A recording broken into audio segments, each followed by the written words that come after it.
Welcome back everyone. Let's now have a look at an example where we're calculating the present value of multiple cash flows. So a good family friend of yours has approached you with a business proposition. In exchange for a small capital investment, he will pay you $10,000 at the end of this year, $20,000 at the end of the following year, and $30,000 at the end of the year after that. The project he is working on is relatively low risk, and you estimate that your required rate of return is 3.5% per year. Based on this information, what is the maximum amount you would pay for this business venture? Okay. So to start things off, we draw a simple timeline, and it's already pre-drawn for you here, but just to reiterate, the top part illustrates the years and the bottom part illustrates the cash flows. Okay. So in year 0, we receive nothing. In year 1, we receive $10,000. Year 2, we receive $20,000, and in year 3, we receive $30,000. Okay. And just to make it obvious, the required rate of return, or R in this case, is 0.035 or 3.5% in decimal format. The most difficult part of this question is just realizing that the value or the maximum value of a business venture is really just the present value of the cash flows that you expect to receive from that business venture in the future, discounted to basically compensate you for your time and the risk that you're taking on from accepting this business venture.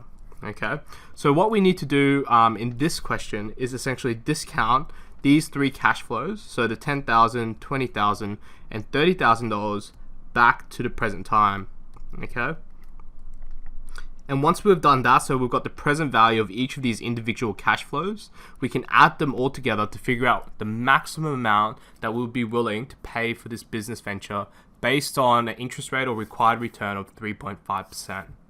Okay, so as you guys recall, because you're all diligent students, the present value is equal to the future value divided by 1 plus r to the power of t.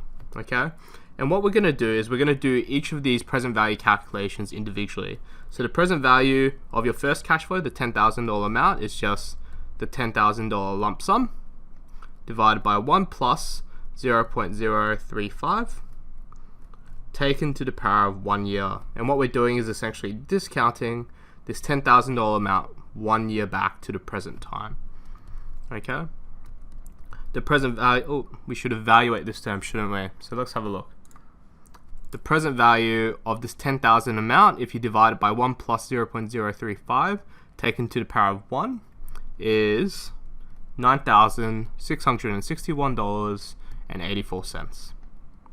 The present value of the second cash flow, so $20,000, is just $20,000 divided by 1 plus 0.035 taken to the power of 2. And it's taken to the power of 2 because you need to bring it back 2 years, okay, to get to the present time. So a lot of you would have realized that this process is actually quite repetitive, and the only thing that really changes if your interest rate or your required rate of return stays the same throughout the whole 3-year period is this time aspect here and the actual lump sum that you're discounting back. So 1 plus 0.035, or this factor here, doesn't really change.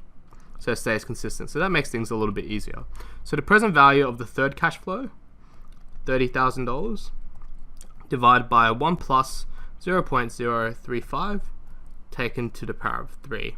Okay, and if you evaluate that term, you should get $27,058.28.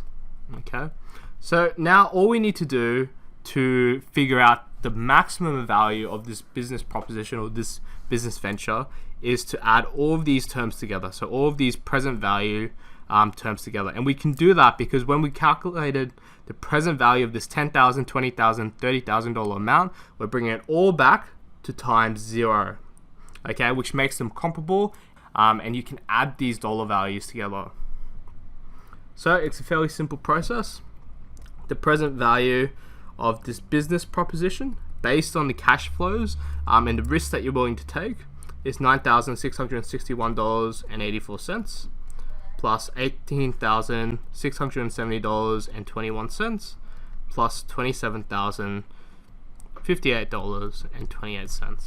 And if you add all of these values together, you should get $53,390.33. Okay? And that would be the maximum amount you'll be willing to pay for this business venture based on a required return of 3.5% and based on the cash flows and the timing of those cash flows.